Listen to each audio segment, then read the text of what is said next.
Esa es una sinapsis axodendrítica. Vemos que acá, en esta espina dendrítica, llega un axón también de otra neurona, una sinapsis axoespinosa, axosomática, axoaxónica, ¿no?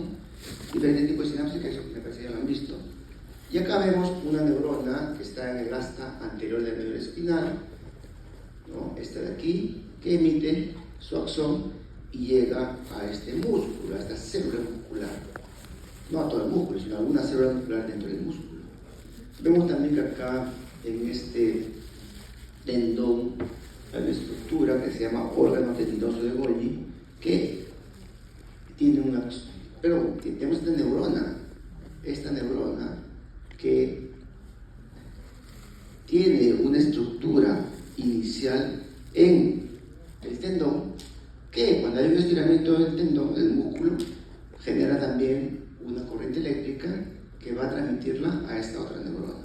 Entonces, ¿cómo es esa comunicación? Pues la comunicación es a través de cambios eléctricos, ¿ya?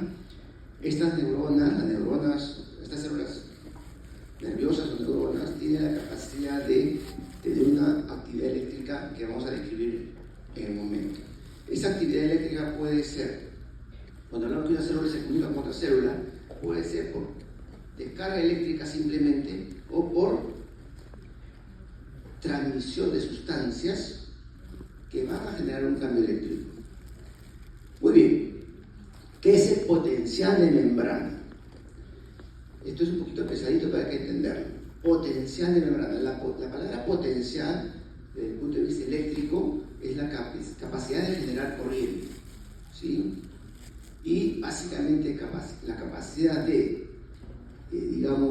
producir un flujo de cargas eléctricas, la capacidad de producir corriente, depende, en el caso de la neurona, de la diferencia eléctrica entre el interior y el exterior de la membrana, o de la célula, mejor dicho. ¿Sí? Imaginemos que la célula es un círculo. El interior de la membrana es el interior de la célula.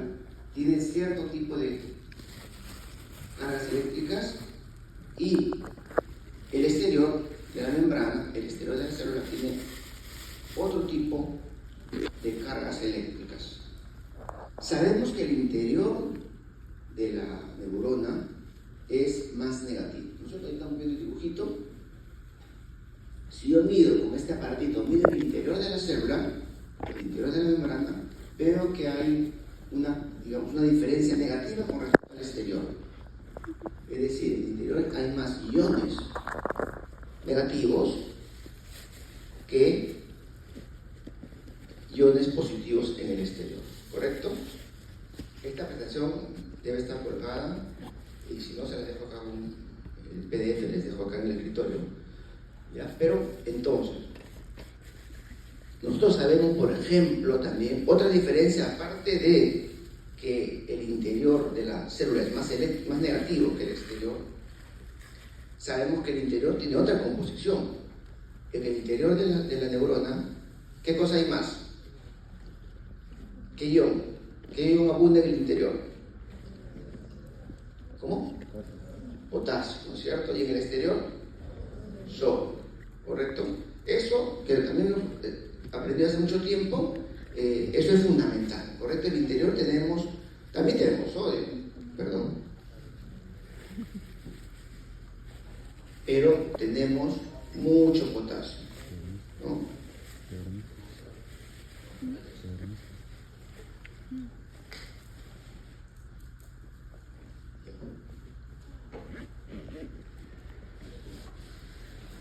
Vamos a poner el cronómetro.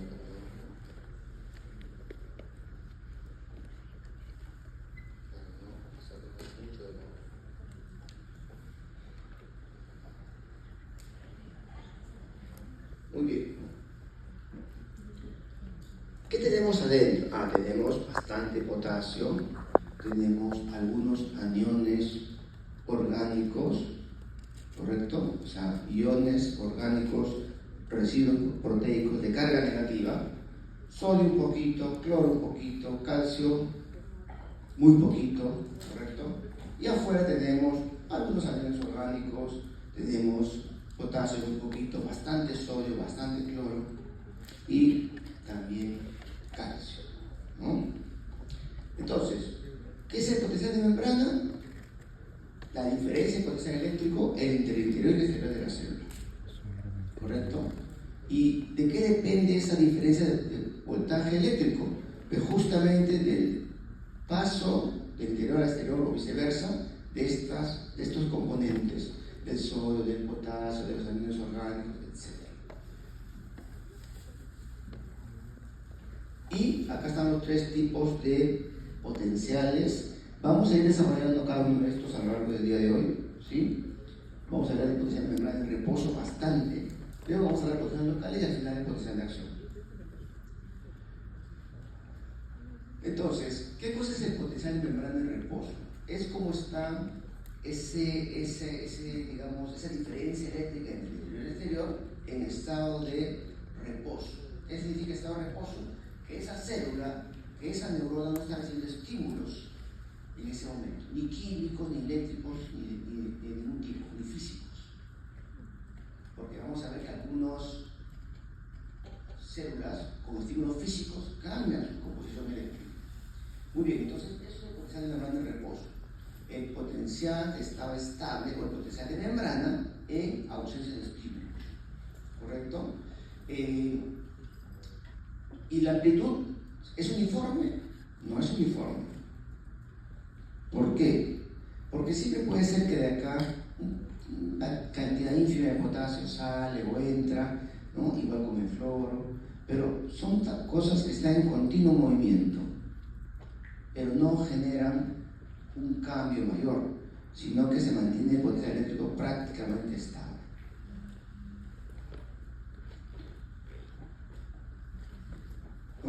No se propaga, es lo que está, así está la neurona tiene un potencial eléctrico basal, en reposo, no cambia, no se propaga, no hay nada que propagar porque es lo mismo. Y finalmente, el canal principal involucrado en mantener ese equilibrio son los canales de fuga de potasio. ¿Cuál es la función? La excitabilidad de la membrana. Aquí viene un concepto importante. ¿Qué es la excitabilidad de una célula? Cuando decimos que una célula es excitable, ¿a qué nos referimos?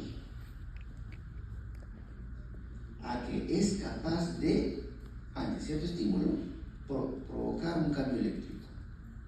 ¿Sí? Mientras no tenga el estímulo, no, pero tiene que estar preparada para eso.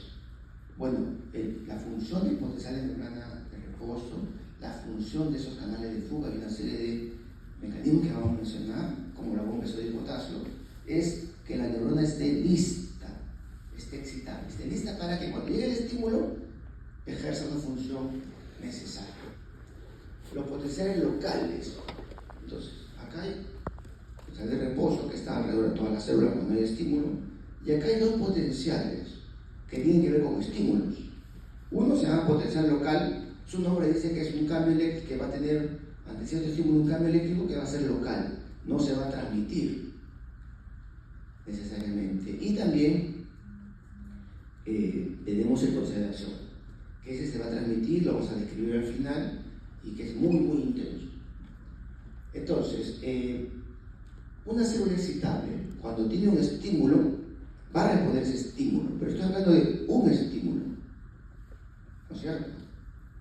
Tengo una célula de repente, pues, que tiene que ver con el tacto, de reposo porque no hay ningún estímulo, y en un pequeño estímulo, digamos, un toque de mi mano, o el viento de repente, la brisa, ahorita estoy teniendo así estímulos, están llegando estímulos a mis células de tacto en mi mano o en su mano.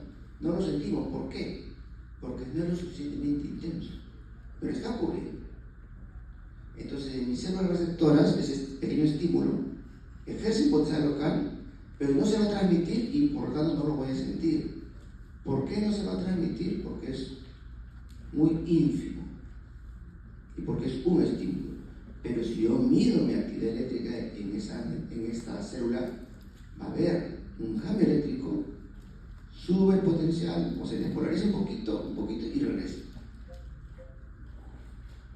Se despolariza, sale del reposo pero como fue un estímulo aislado, muy poquitos estímulos, regresa al reposo. Es el concepto de un potencial local. Hay una respuesta, pero como los estímulos fueron muy cortos, muy pocos, la célula regresa al potencial de reposo. Ese es el potencial local. Una respuesta transitoria y luego regresa al potencial de reposo. Entonces, obviamente va a ser proporcional el estímulo. Si un estímulo mayor, bueno, de repente sube un poco más, pero no es lo suficiente para un potencial de acción, regresa. Más fuerte, no es lo suficiente para el valor umbral, regresa. Muy poquito, obviamente sube y regresa, ¿no? ¿Qué significa que el potencial de acción local es decremental? Que, digamos, en respuesta a ese estímulo, proporcionar ese estímulo se va a depolarizar, pero como ya el estímulo no persiste, el potencial tampoco persiste, sino que va bajando lentamente hasta el reposo. Por eso se refiere a decremental, que va bajando. No se propaga, permanece localizada en una porción restringida de la membrana, ¿no? Y tiene que ver con, y esto lo vamos a ver con bastante detalle en un momento, canales de sodio, canales de calcio, potasio, cloro, activado por voltaje o por neurotransmisores. Activado por voltaje o por neurotransmisores. Y vamos a ver que tiene que ver las propiedades cable. Hay una diapositiva para las propiedades cable. Para adelantar algo, se refiere a que la neurona, el axón, se comportan como una placa eléctrica o como un cable eléctrico, en el sentido de que transmiten electricidad. Y bueno, la función es la transducción sensorial. ¿Qué entendemos por transducción sensorial? Transducción sensorial. ¿Qué se imagina? Transducción sensorial. La palabra sensorial, ¿a qué se refiere? Por favor. Más fuerte. Sentidos, ¿no? Por ejemplo, olfato, tacto, ¿no? Audición. Y transducción. Transducción. Suena a traducción, que no es lo mismo, pero es parecido. Transducción sensorial. Es decir, si se echa un perfume de vainilla en estos momentos, ¿cómo esa sustancia química que está en el aire llega a mi cerebro? ¿Llega a mi cerebro esa sustancia química o qué es lo que pasa? No llega la vainilla a mi cerebro, ¿no es cierto? ¿Qué pasa? Doctora, por favor. ¿Vas a opinar? No. Todos tenemos que opinar, ¿sí? Eso nos ayuda bastante a aprender. A veces estamos ahí, queremos decir, ya tienen la respuesta y no queremos decirlo, no queremos comentarlo, porque ¿qué va a decir el resto? El resto va a decir que qué bien que participa, ¿no? Entonces, y así de repente hay un término que es mucho más claro que el que puede tener el profesor. Es importante que participe.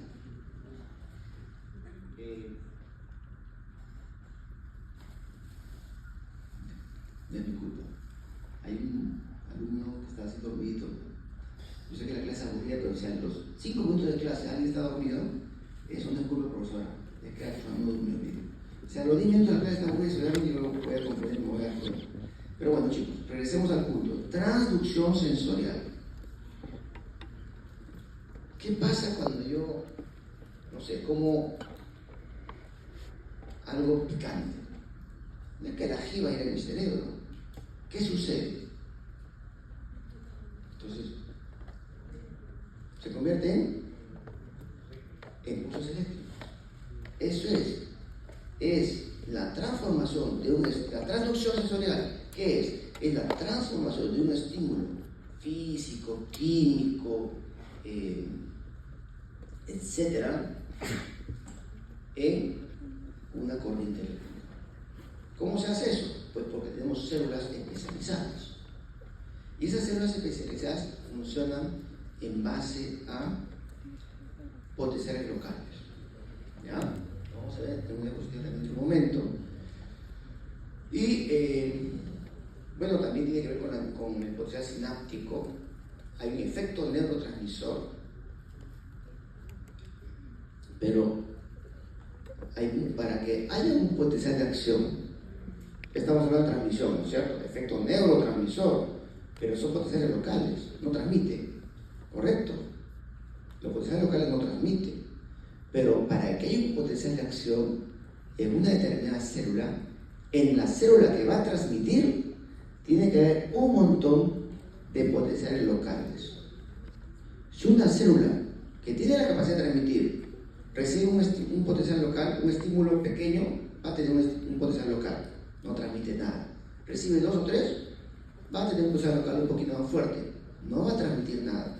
Pero si recibe la cantidad suficiente de potenciales locales, o si experimenta una cantidad suficiente de potenciales locales en un cierto tiempo, en cierta ubicación topográfica en la célula, porque recibe muchos estímulos, puede alcanzar un valor umbral y generar un potencial de acción. Entonces, los potenciales locales sirven como para ayudar a que finalmente se genere este otro tipo de potencial, ¿correcto? Y luego veremos qué son los potenciales electrotónicos también con una diapositiva. El potencial de acción ya, esto es muy fácil de entender, lo han escuchado también muchas veces, la ley del todo o nada, ¿sí? No es decremental. Una vez que la célula recibe muchos estímulos, alcanza un valor umbral, va a correr un potencial, nada lo va a detener, ¿no? Y no va, una vez que empezó la potenciación, no va ni subir ni bajar, se va a mantener bien alta ese cambio eléctrico a lo largo de la acción. Eso permite que se propague a distancia y tiene que ver con los canales voltaje dependientes. Vamos a ver en un momento. Y su función obviamente es transmitir información, ¿no? Conducción de señales eléctricas a grandes distancias. Y acá está este dibujito donde tenemos un poquito cómo se determinan los potenciales de membrana. Acá están los tres: el potencial de reposo, el potencial local, que sube y luego decrementa y regresa al valor de reposo, potencial de reposo, potencial local, y vemos este que empezó como potenciales locales, pero alcanzó un valor umbral y subió, ¿correcto? Potencial de acción. Bueno, tiene que ver con el gradiente transmembrana del ion, de todos los iones realmente, y la permeabilidad de la membrana. La permeabilidad de la membrana depende principalmente de los canales iónicos. Los canales iónicos hay algunos que son pasivos, otros que son de voltaje, de neurotransmisores y otras señales físicas o químicas. El gradiente transmembrana del ion es una cosa medio compleja de entender, que tiene que ver la temperatura, el tamaño del ion, las concentraciones obviamente. Es el gradiente transmembrana, es decir, cuánta diferencia hay entre determinado ion en el exterior y el interior. Diferencia de concentración, ¿no? Tiene que ver con la distribución del ion. Si ese ion se afecta de alguna forma por la bomba de sodio y potasio, obviamente solo el sodio y potasio, no el cloro, no el calcio, y también el efecto de los antrocitos. La membrana plasmática, ya estudiaron esto, la membrana plasmática lo recuerdan bien, solo vamos a recordar que es una bicapa lipídica que tiene proteínas, digamos, involucradas, ¿no? Acá vemos una capa de fosfolípidos, otra capa de fosfolípidos, y vemos estructuras proteicas, ¿no? Algunas estructuras proteicas están solamente afuera, otras pueden estar solamente adentro, y tenemos unas que pasan, proteínas transmembrana. De las proteínas transmembrana, algunas tienen un canal y se llaman canales iónicos, ¿no? Esta es una proteína transmembrana sin canal, esta es una proteína transmembrana con canal, es un canal iónico, ¿no? Como son fosfolípidos, ejercen una barrera natural para el paso de iones. No pasan por la membrana, solamente pasan por donde, por los canales. Entonces hablemos de los canales iónicos, ¿no? Los canales iónicos tienen características que están acá en lila, en morado, ¿ya? La principal característica es que son selectivos, ¿correcto? ¿Qué son los canales iónicos? Estructuras proteicas que atraviesan la membrana del exterior al interior, que tienen un canal, pero que son selectivos. Todos los canales iónicos son selectivos. Algunos dejan pasar solamente potasio, otros dejan pasar solamente cloro, otros dejan pasar solo sodio, solo calcio. Algunos dejan pasar a dos, sodio y calcio, por ejemplo. Pero sigue siendo algo selectivo. Pasa sodio, pasa calcio, pero no pasa cloro por ese canal, ¿no? Además, todos los canales iónicos pueden tener un mecanismo de compuerta. Mecanismo de compuerta, ¿qué quiere decir? Que se van a abrir o cerrar dependiendo de algunos estímulos. Y el estímulo podría ser, para algunos canales, la llegada de un neurotransmisor, para otros canales, un cambio de voltaje en la membrana, para otros canales, un estímulo físico, una deformación, un aumento de temperatura. Entonces, hay un mecanismo de compuerta. Cuando se active ese mecanismo, se abre el canal. Hay un valor umbral también y hay una cinética de apertura. ¿Qué quiere decir esto de cinética de apertura? Que cuando se abre un canal, una vez abierto, va a demorar cierto tiempo en estar abierto. Y esa velocidad, esa demora, ese lapso en que está abierto o cerrado, es propio de cada canal, ¿no? Tiene que ver también, por supuesto, la composición de la subunidad. Sí, algunos canales para aperturarse necesitan todo esto, pero además tiene que haber la acción cercana, no en el canal, pero sí en la vecindad de magnesio, zinc u otras sustancias, ¿no? Muy bien. ¿Qué significa esta gráfica? A ver, ¿qué tienen por esta gráfica? Diferentes tipos de canales, diferente función. Vamos a entrar un poquito a la nomenclatura de los canales. ¿Qué significa, por ejemplo,